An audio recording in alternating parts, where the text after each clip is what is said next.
They're creepy and they're kooky, mysterious and spooky. Okay, we're not gonna recite the whole thing, but you know their theme and you love them. They're the Addams Family, an utterly bizarre aristocratic family who, underneath their macabre appearance, are ultimately charming and completely devoted to each other. Created by cartoonist Charles Addams, they originally appeared in The New Yorker before being adapted to other media like TV shows and films. Shockingly, it wouldn't be until the 1980s that interest in an Addams Family feature film ignited, with producer Scott Rudin spearheading the idea. While the gothic production design would lead you to think Tim Burton was somehow involved, it was actually directed by another skilled filmmaker. After breaking out as a cinematographer working with the Coen Brothers on Blood Simple, Barry Sonnenfeld made his directorial debut with 1991's The Addams Family, resulting in a huge hit at the box office, but a mixed critical response. It's funny to think that technically this may be considered one of the earliest successful comic adaptations for the silver screen. The sequel, Addams Family Values, premiered in 1993 with even better reviews than the first one. It's an Addams! It was also the final film starring Raul Julia to be released during his lifetime, as he unfortunately passed away less than a year later in 1994. Thanks to this film, the actor truly went out with a bang. But is the sequel really superior, or does the original deserve another shot? Dirty pool, old man. With Halloween right around the corner and the Wednesday television series premiering on Netflix, from the mind of Tim Burton no less, it's prime time to take a closer look at this peculiar family and see how they stack up. So snap to it, because it's time for... Mamushka! Nope. Face Off! Disclaimer. No actual science was used to determine the outcome of Face Off. Your results may vary. Please do not consume Face Off if you are allergic to conjecture, opinion, or general nonsense. Showtime! Round 1. Spooky Story. The first film introduces us to the Addams family, but intriguingly, Gomez's brother, Fester Addams, is missing, having disappeared after a major falling out with Gomez. At the same time, Gomez's lawyer, Tully Alfred, owes money to a loan shark, Abigail Craven, and notices that her adopted son, Gordon, bears a striking resemblance to Fester. They hatch a plan to have Gordon pose as long-lost Fester to swindle the Addams clan out of their vast wealth. Over the course of his stay, Gordon grows closer to the family, particularly with the children Wednesday and Pugsley, even helping them prepare an admittedly graphic swordplay sequence for a school play. By the end, Gordon realizes he is an Addams at heart and turns against his manipulative mother to save the family. During the film's coda, it's even revealed that Gordon was really Fester the whole time. Sure, the plot's a little messy and strange, but overall a very fun romp with the Addamses. Stranger things have happened. The second installment adds a couple new members to the Addams family. Gomez and Morticia welcome a baby boy, Hubert, who Wednesday and Pugsley attempt to kill again and again. The family hires a nanny, Debbie, who seduces Uncle Fester and marries him with the intention of murdering him for his inheritance. Oh yeah, this is kind of her whole deal, as she's a notorious serial killer. Debbie also has Wednesday and Pugsley sent to a summer camp to keep them from meddling with her plans. In the end, the family triumphs over Debbie's malevolent plans, with even Hubert saving the day. Don't feel too bad for Fester, as he quickly falls for a new lady who seems perfect for him. While both films are excellent in their own right and present the Addams family as perhaps the most caring, loving family out there, and they're really out there, there's something about having the entire family together from the start that makes us give this round to Addams Family Values. Oh yeah, kid has to be extra special to get in here. Gifted. Exceptional. Our Amanda's already skipped 2 grades. How about your boy? Probation. Round 2. Kooky Cast.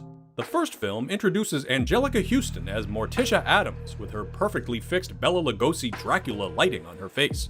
The brilliant Raul Julia completely knocks it out of the park as her husband, Gomez. Christopher Lloyd as the odd and expressive Uncle Fester. Christina Ricci as the one and only Wednesday Addams. Jimmy Workman as the dependable and durable Pugsley, Judith Malina as the witchy grandmama, Carl Strucken as Lurch, who communicates using only groans and moans, Christopher Hart as the extremely dexterous Thing, Elizabeth Wilson as conniving Abigail Craven, Dan Hedaya as spineless Tully Alfred, and director Barry Sonnenfeld makes a cameo as the passenger on Gomez's model train. And who could forget Cousin It?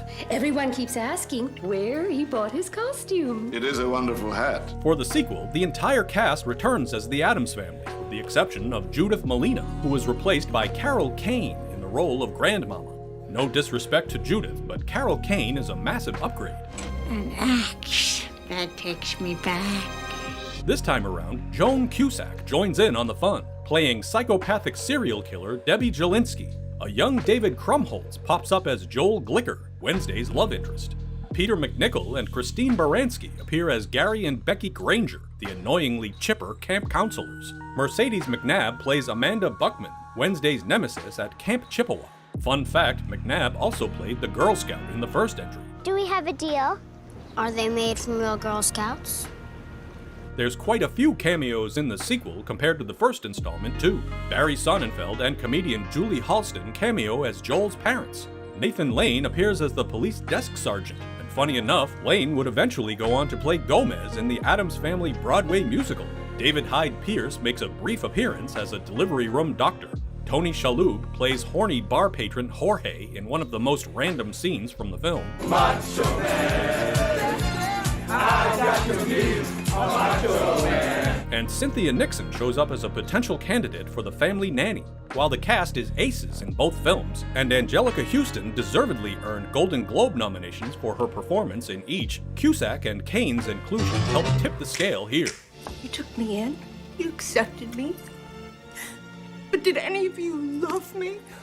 Really love me? Hands! Round 3, Dark Humor.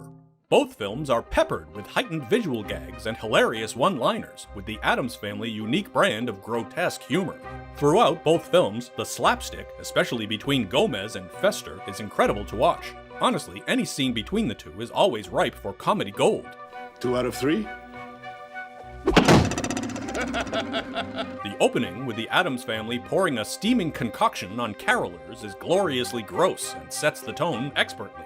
While the first film is more heavy on slapstick than morbid humor, it does a tremendous job at giving the Addams Family a style of comedy all their own. Cool.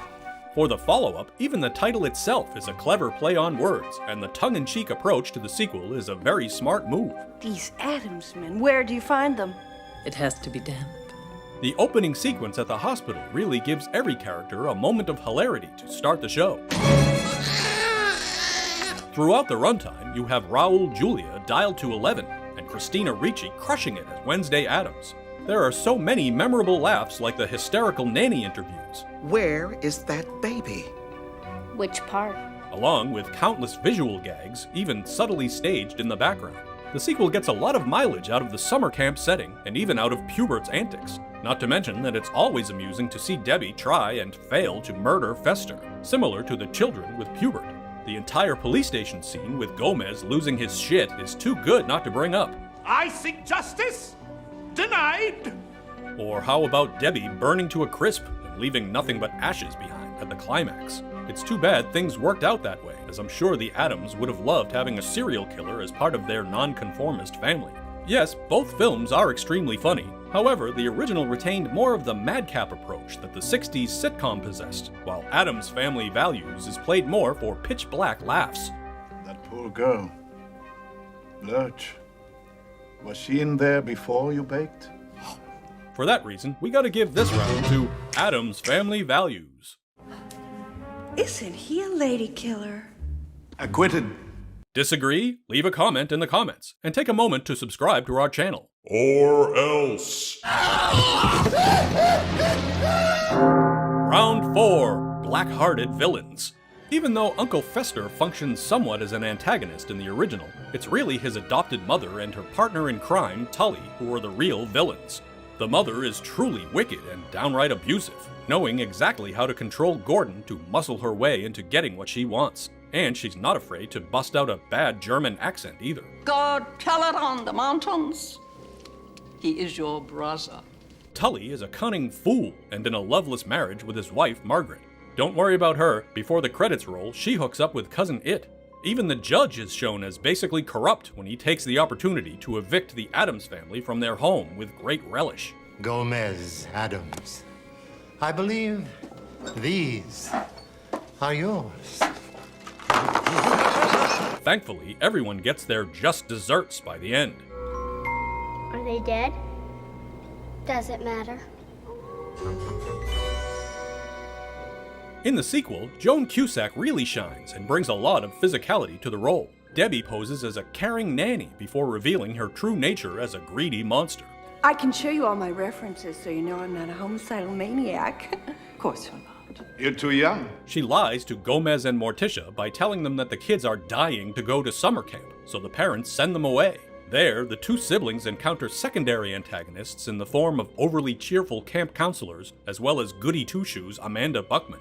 And don't even get us started on the Harmony Hut, where campers who don't participate in the forced fun are sent. I just wanted to read. Not on my time, Four Eyes. The kids are tortured even further by watching sentimental movies like The Sound of Music and Annie, the horror.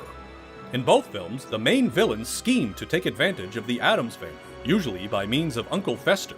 However, Debbie may be a cold-blooded killer, but her worst crime is giving Uncle Fester that coconut head haircut. The man looks like poor Will Goddamn Byers. This round goes to Addams Family Values. Oh, they're just shy. We're not shy. We're contagious. Round 5, Wednesday. Sure, we have Jenna Ortega taking over the role of Wednesday Addams for the small screen in Netflix's Wednesday, but Christina Ricci was the one who made the role truly iconic. In the original, she immediately stole the show with her spot-on deadpan delivery and stoic expression. Don't let her blank stare fool you, she's quite perceptive and supernaturally smart. Ask me anything. And with her delightfully dark personality, she walks away as the fan favorite of the bunch. Where's your costume? This is my costume. I'm a homicidal maniac. They look just like everyone else. Since Wednesday was such a popular character from the first movie, it's no surprise that the sequel truly lets Wednesday's darkness shine. With Christina Ricci a bit older, the filmmakers seemed more inclined to give her some killer lines. And the diamond turned into a baby. Our parents are having a baby, too. They had sex. Every single scene of Wednesday's time at the sleepaway camp is gold, and arguably the highlight of the film. Why are you dressed like somebody died? Wait. Her speech right before the outcast kids take their revenge at the summer camp might be one of the best movie monologues ever put to film. The gods of my tribe have spoken. They have said, do not trust the pilgrims. Especially Sarah Miller. She even has a little summer romance with Joel Glicker while finding time to plan a coup to take over the camp. Say what you want, but it's still a better love story than Twilight. Wednesday leaves a big impression in each film, but the character really hits her stride in Addams Family Values.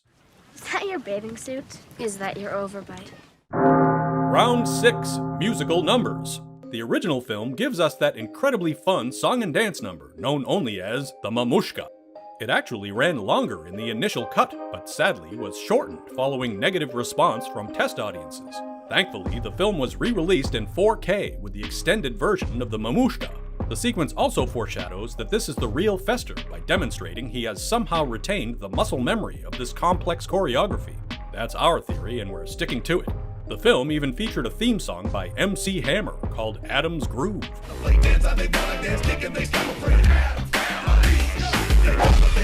Although, to be honest, the sequel's theme by Tag Team is a vast improvement.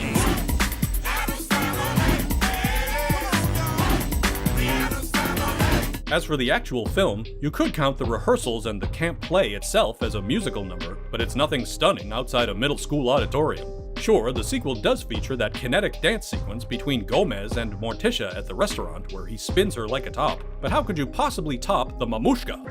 Simple, you can't. This round goes to the Addams Family. Mamushka! Mamushka! He comes with Mamushka! With a hey, hey, hey, hey, hey, hey, hey, hey. Round 7, Best Bits and Pieces. Okay, let's take a little trip down memory lane and review some of the most memorable parts of each film. First up, the Addams Family. Pugsley, sit in the chair. Why? So we can play a game. Don't torture yourself, Gomez. That's my job. What game? It's called... Is There a God? Uncle Knick-Knack's summer wardrobe. Uncle Knick-Knack.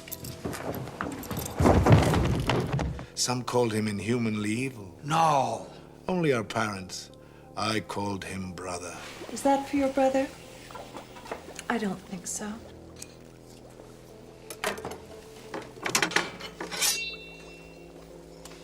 It's a very common psychosis. I'm seeing it every day. Lucky doctor. Screams in the night. It can only mean one thing. He's home. It's for charity. Widows and orphans. We need more of them. Alright, let's see what Addams Family Values brings to the table. This is Mr. Linsky, our new nanny. What do we say? Be afraid. Be very afraid. Do you remember our honeymoon? That glorious cruise. No calls. No care. No survivors. I'll be the victim. All your life. Oh. And what's this? Mom. Go.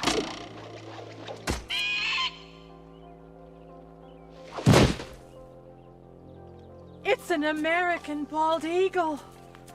But aren't they extinct? They are now. I believe they own Gomez, no. a Buick! Oh, Wednesday's at that very special age when a girl has only one thing on her mind. Boys. Homicide. It's a bomb! What? Oh, no. Wait for my birthday. Unless Vesta comes back, we're talking dimples. Not in this house. I have seen the unholy maggots which feast in the dark recesses of the human soul. They're at camp. Between the two of them, there are endless quotable one-liners and awfully memorable scenes. This round is scary close, but the sequel ekes out the win here. So after pitting family against family, we've come to the final verdict, which finds Addams Family Values as the clear winner. Good show, old man. While the first installment really established the demented charm of the Addams Family, the second movie surpasses it in almost every conceivable way. It's another one of those rare sequels that manages to be better than its original. And you know what? We're declaring Addams Family Values both a Halloween and a Thanksgiving movie, right up there with Sam Raimi's Spider-Man. Had to beat an old lady with a stick to get these cranberries. But don't let us have the final word. Tell us in the comments which spooky flick is your pick, the Addams Family or Addams Family Values. And as always, thanks for watching.